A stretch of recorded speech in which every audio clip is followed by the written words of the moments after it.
Hello everyone, welcome to Kumari's Kids channel. Today's story is going to be about the Lion King. Okay, let's get started.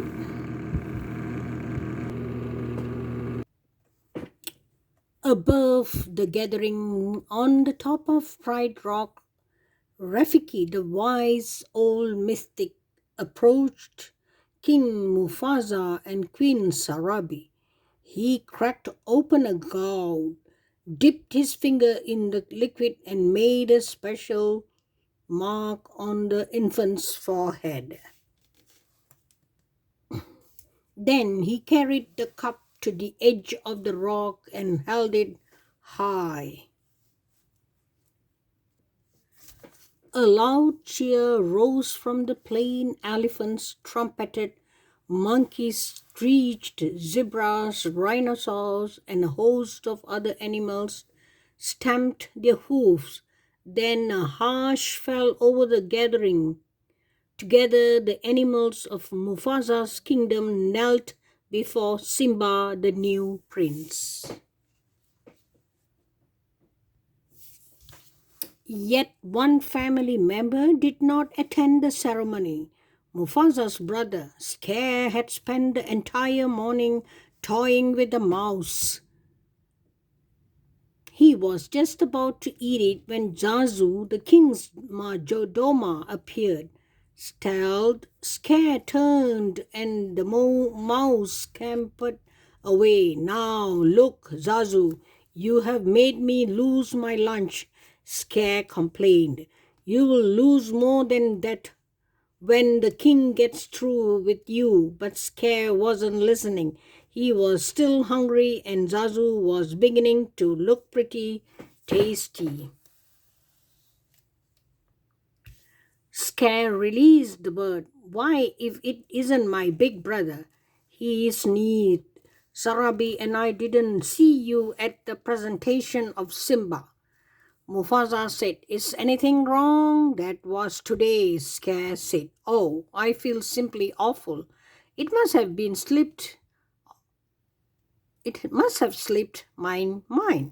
Well, as slippery as your mind is, you are the king's brother, Zazu reminded. Zazu also reminded Scare that he should have been the first line to congratulate his brother. I was first in line until the little hairball was born, retorted Scare. That hairball is my son, Mufasa reminded him, and your future king. I shall practice my crusty, Scare said. Then he turned his back on them and walked away. The days passed and Simba grew from an infant into a cub. One morning before dawn, Mufasa led Simba to the top of Pride Rock. As the sun edged over the horizon, Mufasa said, Simba, look, everything that the light touches is our kingdom, and a king's time as a ruler rises and falls like the sun. One day the sun will set on my time here and will rise with you on the new king. And this will all be mine. Wow, said Simba, looking around. But what about that shadowy place? Mufasa turned to his son. This is beyond our borders. You must never go there, Simba. As they wandered away from Pride Rock, Mufasa said, Simba, everything you see exists together in a delicate balance. As a king, you will need to understand that the balance respects all creatures because we are all connected in the great circle of life. The young cub tried to listen, but a grasshopper caught his eye and he chased it after it.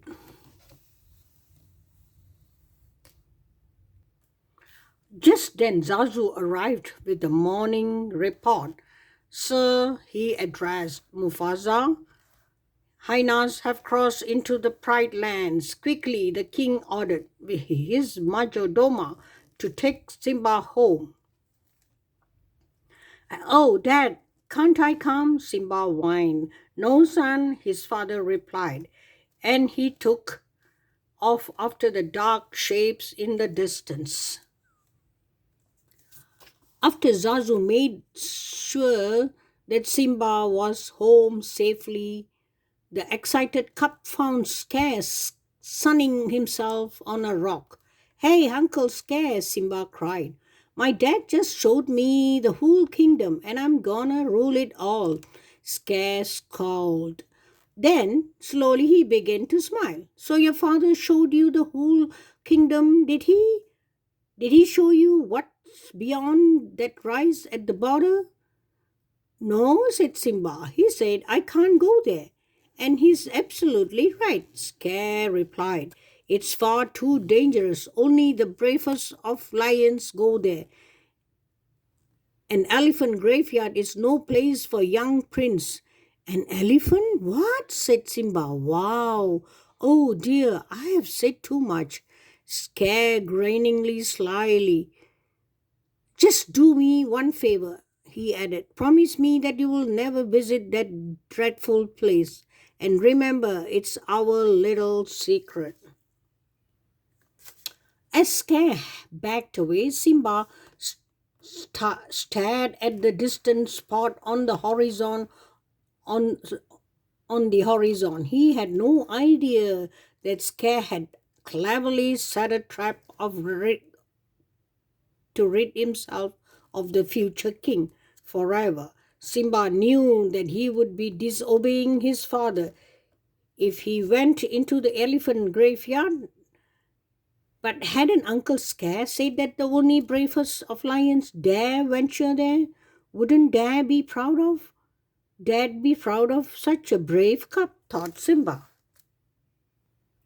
Soon after Simba went in search of his best friend Nala, he was happy to find Nala with her mother Sarafina and Queen Sarabi. Mom, he said to Sarabi, I just heard about this great place. Can Nala and I go? Where is this place? Simba, his mother, asked.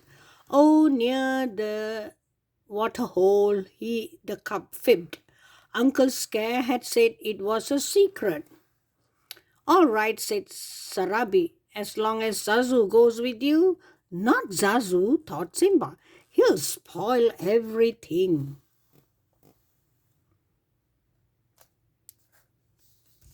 As Zazu led the way, Simba whispered to Nala, We have got to ditch him. We are not going to the waterhole. We are going to an elephant graveyard. When Zazu looked back and saw them whispering, he said, Just look at you two. Your parents will be thrilled. One day you two are going to be married in it's a tradition. No, marry her, forget it, said Simba. I can't marry her. She's my best friend. And besides, when I'm king, I'll do just as I please. Zazu shook his head. With that attitude, you'll be a pretty pathetic king. Simba laughed at Zazu. I can't wait to be king. The cub shouted and he scampered away across the plains. Nala followed, and the two of them darted in and out of herds and escaped from Zazu.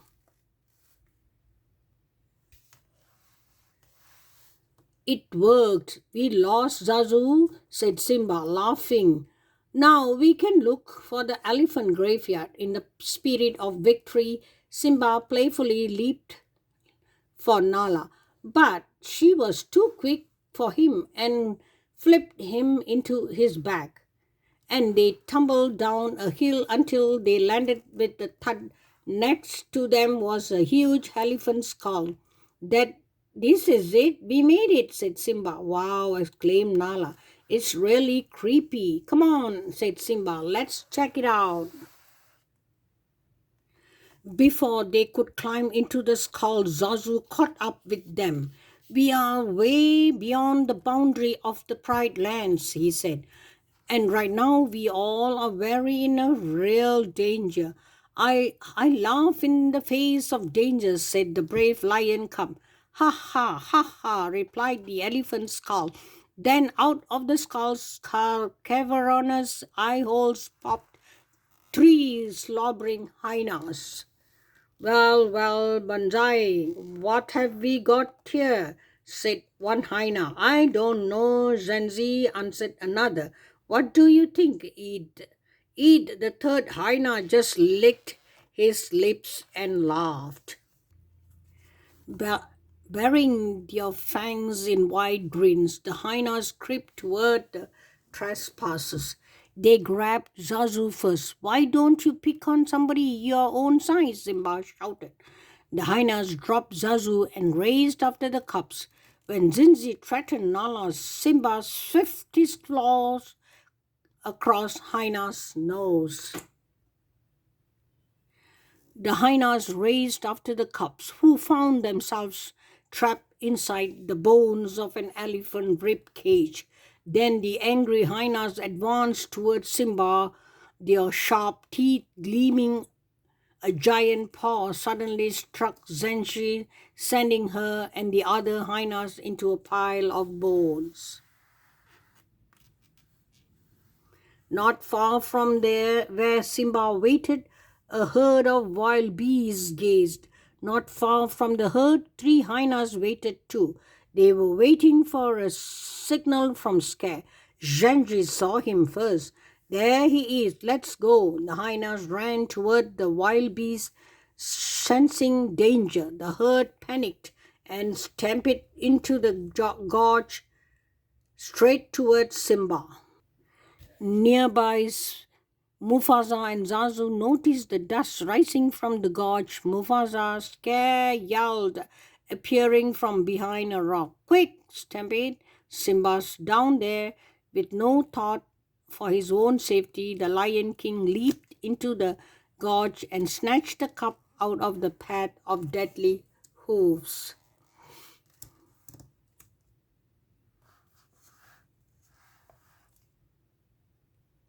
Mufasa jumped onto a rocky ledge and set Simba down. Suddenly, Mufasa felt the rocky wall crumble beneath his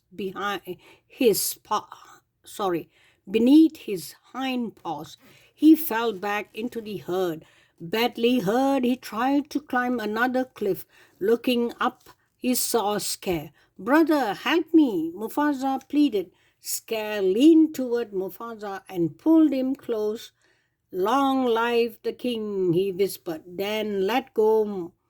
Mufasa lost his grip and disappeared beneath the mass of moving animals.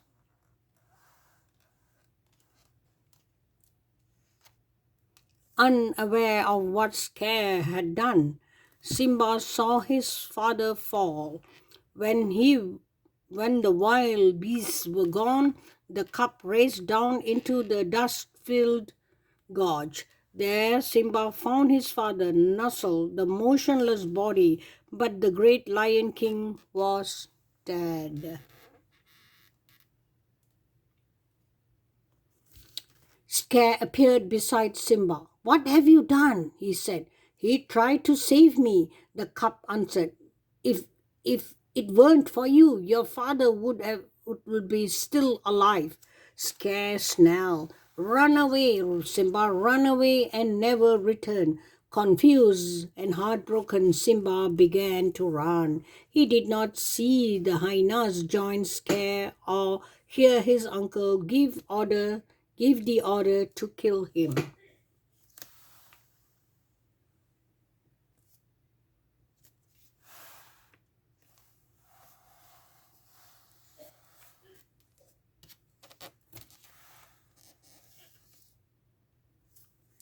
When Simba opened his eyes again, the burning sun and the vultures were gone.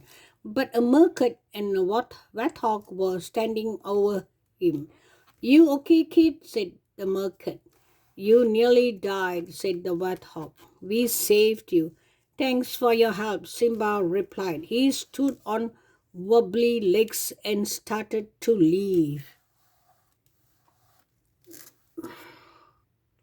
The mercat called after the shaky cub. Where ya from? It doesn't matter, Simba said quietly. Then he admitted, I did something terrible, but I don't want to talk about it. Then you are an outcast, cried the mercat. So are we. My name's Timon, and this is Pumbaa. Take my advice, kid. You gotta put your past behind you. No past, no future, no worries. Hakuna Matata.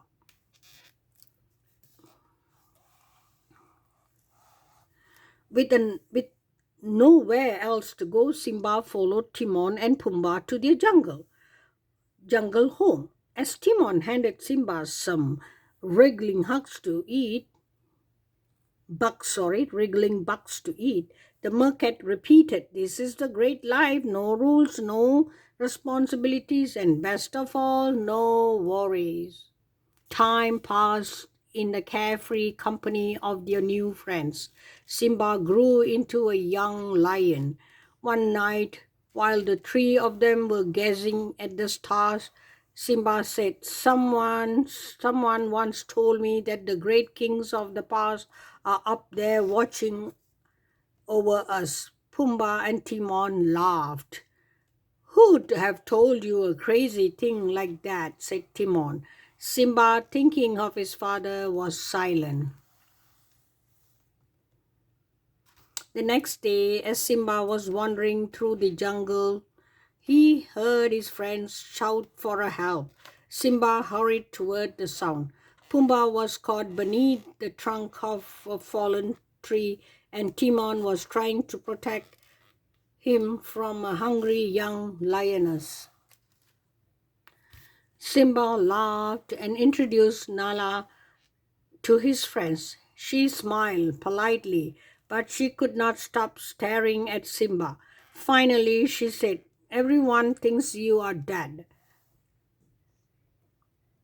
They do, Simba said. Yes, Scare told us about the stampede. What else did he tell you? Simba asked cautiously. What else matters? Nala exclaimed. You are alive, and that means you are the king. King? Cried Timon and Pumbaa in surprise. Excusing themselves, Simba and Nala strolled into the jungle. Scare, let the hyenas take over the pride of lands, Nala said. Everything's destroyed. There's no food, no water. Simba, if you don't do something soon, everyone will starve. I can't go back, he insisted. Nala did not understand why Simba refused to accept responsibility and help the pride. What's happened to you?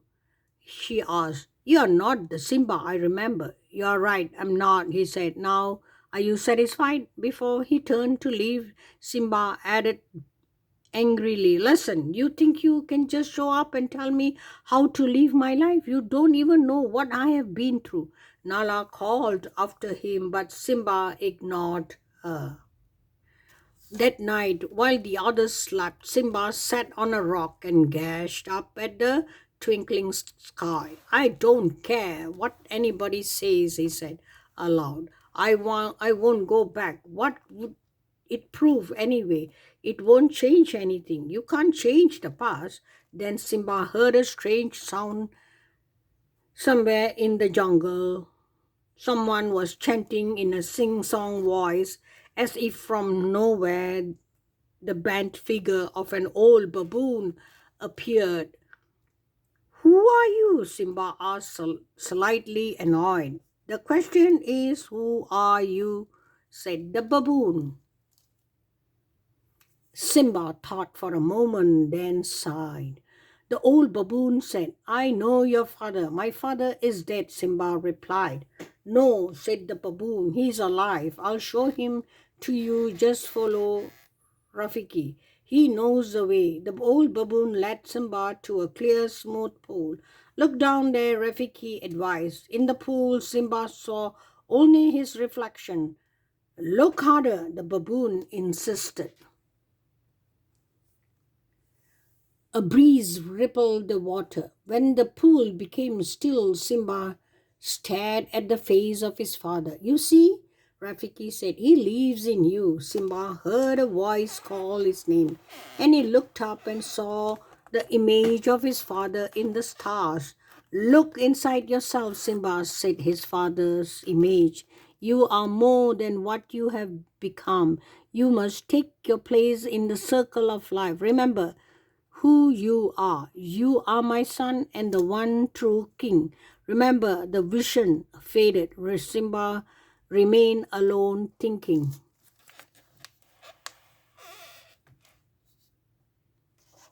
The next morning, Nala, Timon, Pumbaa looked all over for Simba. Finally, Rafiki caught up with them. You won't find Simba here, the baboon said. The king has returned. Timon asked, What do you mean? He's gone back to challenge his uncle, Nala exclaimed. Ahead of them, Simba moved swiftly toward Pride Rock. As he crossed over into his homeland, he saw ruin and devastation everywhere. For a moment, Simba hesitated, then he felt a fresh wind and saw rain clouds gathering on the horizon. With renewed hope, he continued his journey. Soon Nala joined him and said Pumbaa and even Timon. As they approached Pride Rock, they saw some hyenas. Pumbaa and Timon stayed behind to divert the pack. Nala went to find the lioness while Simba forged on alone in search of his mother. Meanwhile, at Pride Rock, Scare Regine without shame. Where is your hunting party? He shrieked at Sarabi. There's no food, she replied. The herds have moved on. We have only one choice. We must leave Pride Rock. We are not going anywhere, he growled. Sarabi replied, Then you are sentencing us to death. Then so be it. I'm the king and I make the rules. If you are half the king Mufasa was, Sarabi began and dragged, Scare struck her and she fell.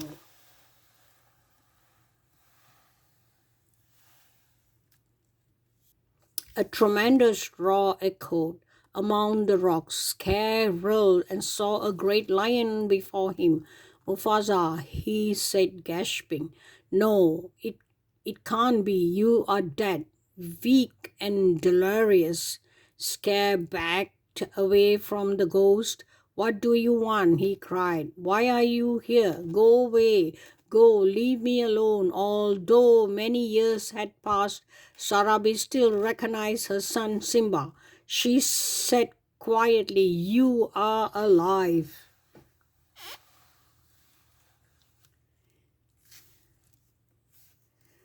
Then Simba saw Scare crawling up the Pride Rock. Simba dashed up the steep face, dodging fire and smoke. This time he trapped Scare at the edge. Simba, you don't understand, Scare insisted. I didn't kill your father. It was hyenas. They are the enemy. Now that you are back, together we can defeat them. Run away, Scare, Simba commented, repeating the advice his uncle had once given him. Run away and never return. Scare started to slink away, but then he turned and lunged for Simba. Acting swiftly, Simba hurled Scare off the cliff. The sound of hungry hyenas drifted up from the gorge, revealing Scare's awful fate. As rain began to fall, Simba climbed up to the top of Pride Rock. Then the clouds parted, revealing a star-filled sky. Simba roared triumphantly, and all who heard him reacted with joy. Soon, under the rule of a wise and brave king, the Pride lands flourished. The herds returned to graze. The food was plentiful once again. Soon the animals gathered once more to celebrate the birth of a king's son. Simba and Nala watched proudly as Rafiki held their new cup high over Pride Rock. As the morning sun touched the African plain, Simba's thoughts of something his father had once told him. A king's time as ruler rises and falls like the sun. One day the sun will set on my time and rise with you as the new king. Someday Simba would pass on these same words to his own son, continuing the unbroken circle of life. Okay, thank you for watching. I'll see you guys in the next video.